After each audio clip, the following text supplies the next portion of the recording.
Hi guys. Hi guys. എൻ്റെ പേര് നവ്യ. ഞാൻ നവനീത്. ഞങ്ങളിവിടെ കറൻ്റ്ലി ജർമ്മനിയിലാണുള്ളത്. ഞാനിവിടെ ജനുവരിയിൽ സ്പൗസ് വിസയിൽ എത്തിയതാണ്. ഞാനിവിടെ കുറച്ച് വർഷങ്ങളായിട്ട് ജർമ്മനിയിലുണ്ട്. ഇവിടെ എൻ്റെ ബാച്ചിലേഴ്സ് കഴിഞ്ഞിട്ട് മാസ്റ്റേഴ്സ് ചെയ്യാനായിട്ട് വന്നതാണ്. ഇപ്പോൾ കറൻ്റ്ലി വർക്കിംഗ്. ഞങ്ങളിന്ന് ഇവിടെ ഡിസ്കസ് ചെയ്യാൻ ആഗ്രഹിക്കുന്നത് ജർമ്മനിയിലോട്ട് സെൽഫായിട്ട് സ്പൗസ് വിസയിൽ എങ്ങനെ വരാൻ പറ്റും എന്നുള്ളതാണ്. സോ ഇത് കംപ്ലീറ്റ്ലി ഞങ്ങളുടെ ഒരു എക്സ്പീരിയൻസിൽ നിന്നും പറയുന്നതാണ്. എല്ലാവർക്കും ഉള്ളൊരു ഡൗട്ടാണ് ഇത് വിസ നമുക്ക് കിട്ടാൻ എത്ര ടൈം എടുക്കും എന്നുള്ളത്. ഇത് ആക്ച്വലി ഞങ്ങൾക്കൊരു 3 monthsനുള്ളിൽ തന്നെ കിട്ടി. ചിലവർക്ക് ഇതൊരു 6 to 8 months ഒക്കെ പോകുന്നുണ്ട്. ഞങ്ങൾക്കെന്തോ ഭയങ്കര ലെക്കാന്ന് തോന്നുന്നു. സോ ഫസ്റ്റ് എന്ന് വെച്ചാൽ നമ്മൾ ആപ്ലിക്കേഷൻ സ്റ്റാർട്ട് ചെയ്യുന്നത് VFS ഗ്ലോബൽ ത്രൂ ആണ്.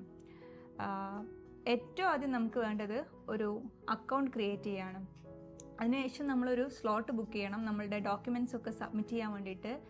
ഞങ്ങൾ VFS കൊച്ചിയിലായിരുന്നു ഞങ്ങളുടെ അപ്പോയിൻമെൻറ്റ് ബുക്ക് ചെയ്തിട്ടുണ്ടായിരുന്നത്. എന്നിട്ട് നമുക്ക് കിട്ടിയ ഒരു ടൈമിൽ ഞാൻ എൻ്റെ എല്ലാ ഡോക്യുമെൻറ്റ്സും സബ്മിറ്റ് ചെയ്യാണ് ചെയ്തത്. അപ്പോൾ വൺസ് എല്ലാ ഡോക്യുമെൻറ്റ്സും സബ്മിറ്റ് ചെയ്താൽ ഒരു 2 to 3 daysനുള്ളിൽ അത് കൺസുലേറ്റിലോട്ട്, ബാംഗ്ലൂർ കൺസുലേറ്റിലാണ് നമ്മളുടെ കേസിൽ അത് ഫോർവേഡ് ചെയ്തത്. എന്നിട്ട് അവിടെ നിന്ന് നമുക്കൊരു നോട്ടിഫിക്കേഷൻ വരും അവിടെ എല്ലാ ഡോക്യുമെൻറ്റ്സും റിസീവ് ആയിട്ടുണ്ടെന്നുള്ളത്. അത് കഴിഞ്ഞ് ഒരു 2 to 3 weeks കഴിഞ്ഞിട്ടാണ് എനിക്കിവിടെ ജർമ്മനിയിൽ നിന്ന് ഔസ്ലാൻഡ് ബെഹോഡെ, അതായത് ഇവിടുത്തെ ഫോറിനേഴ്സ് ഡിപ്പാർട്ട്മെൻറ്റ് ഓഫീസിൽ നിന്ന് ഒരു മെയിൽ വന്നു, നമ്മുടെ ഡോക്യുമെൻറ്റ്സ് ഇവിടെ റിസീവ് ചെയ്തിട്ടുണ്ട്. അപ്പോൾ അതിൻ്റെ കാര്യങ്ങൾ പ്രൊസീഡ് ചെയ്യാനായിട്ട് കുറച്ച് എക്സ്ട്രാ ഡോക്യുമെൻറ്റ്സ് ഞാൻ ഇവിടെ നിന്ന് സബ്മിറ്റ് ചെയ്യാനായിട്ട്. അപ്പോൾ ഈ ഡോക്യുമെൻറ്റ്സിനെ പറ്റി ഞാൻ കുറച്ച് കഴിഞ്ഞിട്ട് പറയാം. അപ്പോൾ വൺസ് ഈ ഡോക്യുമെൻറ്റ്സ് സബ്മിറ്റ് ചെയ്ത് കഴിഞ്ഞാൽ ഇവർ ഈ ഫോറിനേഴ്സ് അതോറിറ്റിയിൽ നിന്ന് നമ്മുടെ നാട്ടിലോട്ട് എഗെയിൻ ഒരു മെയിൽ അല്ലെങ്കിൽ ഒരു നോട്ടിഫിക്കേഷൻ അയക്കും, നമ്മളെല്ലാം സബ്മിറ്റ് ചെയ്തു, ഇവിടുത്തെ ചെക്സ് എല്ലാം വെരിഫൈ ചെയ്തു എന്നുള്ളത്. വൺസ് ദാറ്റ് ഈസ് ഡൺ ഒരു 1 to 2 months കഴിഞ്ഞിട്ടാണ് ഞങ്ങളുടെ വിസ അപ്രൂവ് ആയെന്ന് പറഞ്ഞിട്ടൊരു മെയിൽ ഞങ്ങൾക്ക് വന്നു. നമ്മളൊരു സെപ്റ്റംബറിൽ നമ്മൾ അപ്ലൈ ചെയ്തു. ഡിസംബർ ഫസ്റ്റ് വീക്കോടെ തന്നെ ഞങ്ങൾക്ക് വിസ കൈ കിട്ടിയിട്ടുണ്ടായി. സോ നമുക്കിനി ഈ ചെക്ക് ലിസ്റ്റുകളെ പറ്റി ഒന്ന് സംസാരിക്കാം. അപ്പോൾ ഇതിനു വേണ്ടി നമ്മൾ india.diplo.de എന്നുള്ളൊരു വെബ്സൈറ്റിലോട്ട് പോവുക. ഇതാണ് official German missions in India അവരുടെ വെബ്സൈറ്റ്. അപ്പോൾ ഇതിൽ പോയി കഴിഞ്ഞാൽ നമുക്ക് ഇങ്ങനൊരു പേജ് കിട്ടും. അതിൽ നമ്മൾ സെർച്ചിൽ ജർമ്മൻ ഫാമിലി റീയൂണിയൻ വിസ എന്ന് സെർച്ച് ചെയ്യാം. ഇത് സെർച്ച് ചെയ്ത് കഴിഞ്ഞാൽ നമുക്ക് ഇവിടെ ഫാമിലി റീയൂണിയൻ ഫോർ സ്പൗസസ് എന്നുള്ളൊരു ലിങ്ക് കാണാൻ പറ്റും. ഇത് ക്ലിക്ക് ചെയ്താൽ നമുക്ക് അപ്ഡേറ്റഡ് ആയിട്ടുള്ള ചെക്ക് ലിസ്റ്റ് ഓഫ് ഡോക്യുമെൻറ്റ്സ് കിട്ടും. ഇപ്പോൾ ഡയറക്റ്റ്ലി നിങ്ങൾ check list four German national visa എന്ന് അടിച്ചു കൊടുത്താൽ ചിലപ്പോൾ ഔട്ട്ഡേറ്റഡ് ആയിട്ടുള്ള അല്ലെങ്കിൽ സ്റ്റിൽ റെലവൻ്റ് അല്ലാത്ത ഡോക്യുമെൻറ്റ്സ് ആയിരിക്കും വരിക. അപ്പോൾ എപ്പോഴും അവരുടെ വെബ്സൈറ്റിൽ പോയി ഇത് കണ്ടുപിടിക്കാൻ നോക്കുക.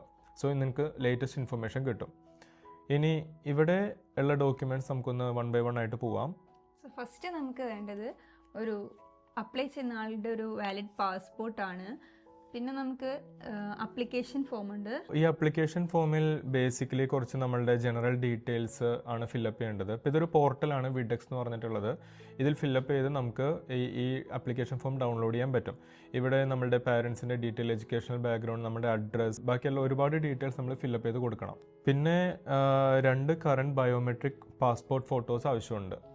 സോ ബയോമെട്രിക് ഫോട്ടോസ് എടുക്കുമ്പം ശ്രദ്ധിക്കുക, നമ്മളിപ്പോൾ എടുത്തിട്ടാണ് പോകുന്നതെങ്കിൽ പക്ക കറക്റ്റാക്കാൻ നോക്കുക. ചില സമയത്ത് നമുക്ക് ഈ ചെവിയൊക്കെ ഓക്കെ ആണോ നോക്കുക, ഹെയർ വെച്ചിട്ട് കവറായി പോയിട്ടുണ്ടോ അതൊക്കെ ഒന്ന് ശ്രദ്ധിക്കുക. ബിക്കോസ് ഞാൻ അവിടെ പോയപ്പോൾ എനിക്കിതേപോലെ എൻ്റെ 1 side ചെവി കുറച്ച് കവറായിപ്പോയി. അപ്പോൾ വീണ്ടും റീടേക്ക് എടുക്കേണ്ടി വന്നു. അപ്പോൾ അതൊക്കെ ഒന്ന് നോക്കുക. അപ്പോൾ ഇങ്ങനെ നിങ്ങൾക്ക് ജസ്റ്റ് ഗൂഗിൾ ചെയ്ത് നോക്കിയാൽ അറിയാൻ പറ്റും ബയോമെട്രിക് ഫോട്ടോസിൻ്റെ ഡയമെൻഷൻ. അപ്പോൾ സ്റ്റുഡിയോയിൽ പോകുമ്പോൾ ജസ്റ്റ് അവരോട് പറഞ്ഞാൽ മതി വിസ പർപ്പസിനായിട്ട് ബയോമെട്രിക് ഫോട്ടോ ആണ് വേണ്ടത്. അപ്പോൾ ഇതിൻ്റെ മെയിൻ പർപ്പസ് എന്താണെന്ന് ചോദിച്ചാൽ ജസ്റ്റ് ഫേഷ്യൽ ഫീച്ചേഴ്സ് എൻഹാൻസ് ചെയ്യാനായിട്ടാണ്. അപ്പോൾ ഫേസ് ആക്ച്വലി സൂംഡ് ഇൻ ആയിരിക്കും. അപ്പോൾ ഇതുകൊണ്ടാണ് ഇതിനെ പാസ്പോർട്ട് ഫോട്ടോയിൽ നിന്ന് ഡിഫറെൻ്റ് എന്ന് പറയുന്നത്. നെക്സ്റ്റ് ഒരു ഡിക്ലറേഷൻ ഫോമാണ്.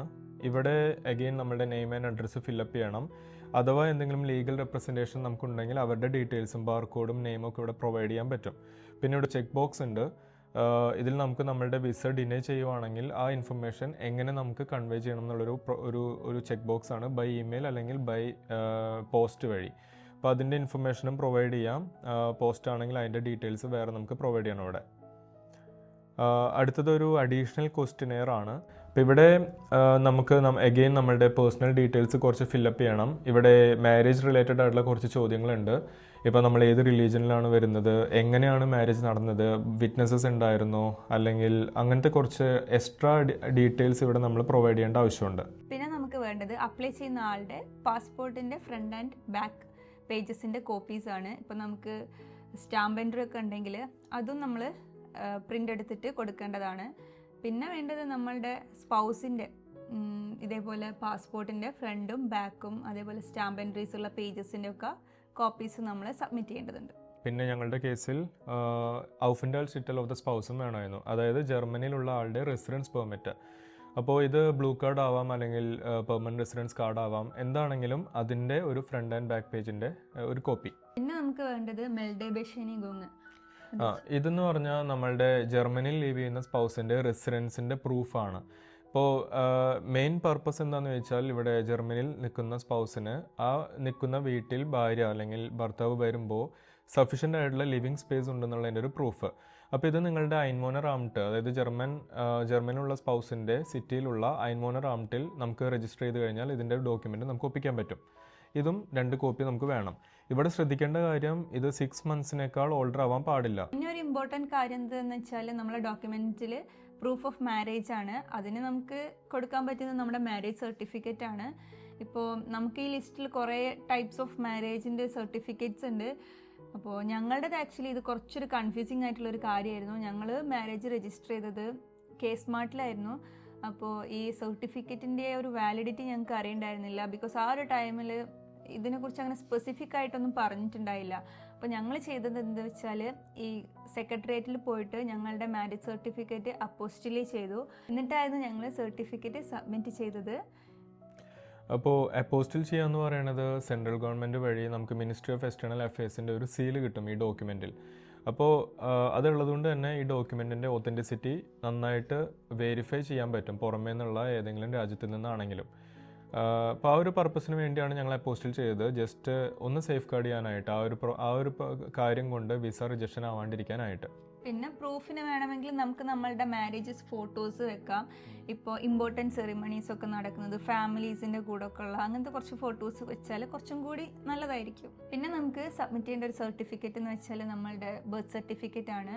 പിന്നെ school leaving certificates, SSLC, +2, because അതിലൊക്കെ നമ്മളുടെ ഡേറ്റ് ഓഫ് ബർത്ത് മെൻഷൻഡ് ആയിട്ടുള്ള സർട്ടിഫിക്കറ്റ്സ് ആവുമല്ലോ, അപ്പം അതും വെക്കേണ്ടതാണ്. പിന്നെ proof of residence in India വേണം. ഇത് ബേസിക്കലി നമ്മുടെ ആധാർ കാർഡോ റേഷൻ കാർഡോ അല്ലെങ്കിൽ വോട്ടർ ഐഡിയോ അങ്ങനെ എന്തെങ്കിലും ആവട്ടെ. ഞങ്ങൾ വെച്ചത് ആധാർ കാർഡായിരുന്നു. ആധാർ കാർഡ്.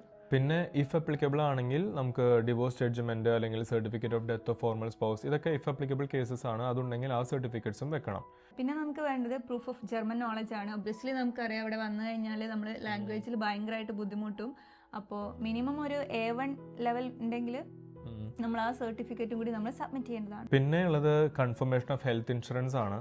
അപ്പോൾ ഇത് ബേസിക്കലി ഒരു ട്രാവൽ ഇൻഷുറൻസ് ആണ്. അപ്പോൾ നിങ്ങൾക്ക് അറിയായിരിക്കാം ജർമ്മനിയിൽ വന്നാൽ ഹെൽത്ത് ഇൻഷുറൻസ് മാൻഡേറ്ററി ആണ്. അപ്പോൾ യൂഷ്വലി നമ്മുടെ ജർമ്മനിയിൽ ലീവിംഗ് ഉള്ള സ്പൗസിന് ഇതുണ്ടാവും. ആൻഡ് ഇന്ത്യയിലുള്ള സ്പൗസ് ഇവിടെ വരുമ്പോൾ അത് ഓട്ടോമാറ്റിക്കലി അവരിലോട്ട് ആ കവറേജ് പ്രൊവൈഡ് ചെയ്യാൻ പറ്റും. പക്ഷേ ഈ വരുന്ന ദിവസം അല്ലെങ്കിൽ നമ്മൾ ഈ ട്രാവൽ ചെയ്യുന്ന ഈ ടൈമിലുള്ള ഹെൽത്ത് ഇൻഷുറൻസ്, ജർമ്മനിയിൽ ലാൻഡ് ചെയ്തിട്ടുള്ള ഇനീഷ്യൽ ഡേയ്സ് കവേർഡ് ആയിട്ടുള്ള ഒരു ഹെൽത്ത് ഇൻഷുറൻസ് നമ്മൾ പ്രൊവൈഡ് ചെയ്യണം.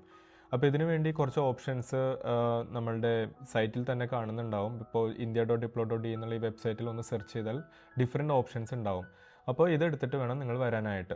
ഒബിയസ്ലി പിന്നെ ഉള്ളത് വിസ ഫീ ആണ്. അപ്പോൾ അതൊരു ഓൾമോസ്റ്റ് 7,000 8,000 അതിൻ്റെ ഉള്ളിലുള്ള ഒരു എമൗണ്ട് ആയിരുന്നു ഞാൻ കൊച്ചിയിൽ പോയപ്പം പേ ചെയ്തിട്ടുണ്ടായിരുന്നത്. അപ്പോൾ ഇത് യൂഷ്വലി നമ്മൾ ഡോക്യുമെൻറ്റ് സബ്മിഷന് പോകുമ്പോൾ ആ സമയത്ത് പേ ചെയ്താൽ മതി. പിന്നെ മുംബൈ, കൊൽക്കത്ത, ചെന്നൈ റീജൻസിൽ നിന്നാണെങ്കിൽ അതായത് കോൺസുലേറ്റ് ഡിഫറെൻ്റ് ആയിരിക്കും. ഇപ്പോൾ നമ്മളുടെ കേസിൽ അത് ബാംഗ്ലൂർ ആയിരുന്നു.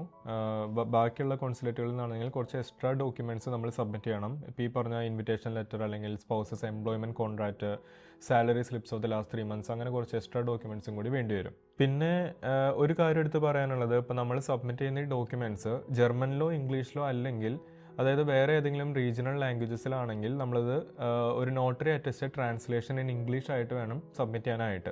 പിന്നെ വളരെ ഇമ്പോർട്ടൻ്റ് ആയിട്ട് ഇതിൻ്റെ എല്ലാത്തിൻ്റെയും 2 കോപ്പീസ് വേണം.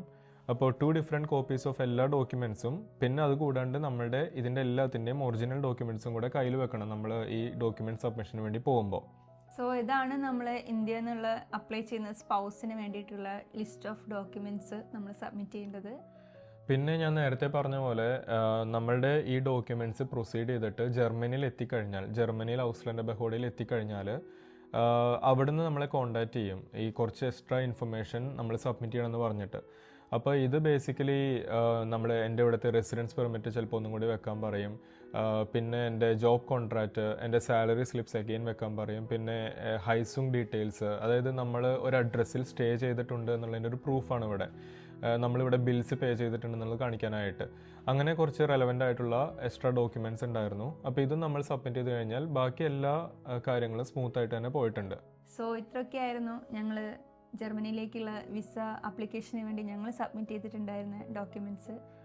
ആദ്യമൊക്കെ കുറച്ച് ടെൻഷൻ അടിച്ചെങ്കിലും ആ ഒരു 3 to 4 month ടൈം ഫ്രെയിമിൽ നമുക്ക് കറക്റ്റായിട്ട് വിസ കിട്ടി. ആൻഡ് ഇവൾക്ക് പിന്നെ ഒരു വിത്തിൻ 1 month ജർമ്മനിയിലോട്ട് എത്താനും പറ്റി. സോ ആരെങ്കിലും സ്പൗസിനെ ജർമ്മനിയിലേക്ക് കൊണ്ടുവരാൻ ആഗ്രഹിക്കുന്നുണ്ടെങ്കിൽ ഈ വീഡിയോ ഹെൽപ്ഫുൾ ആയിരിക്കും എന്ന് വിചാരിക്കുന്നു. ഇൻ കേസ് എന്തെങ്കിലും ഡൗട്ട്സ് ഉണ്ടെങ്കിൽ please feel free to contact us. അപ്പോൾ അത്രേ ഉള്ളൂ. Bye.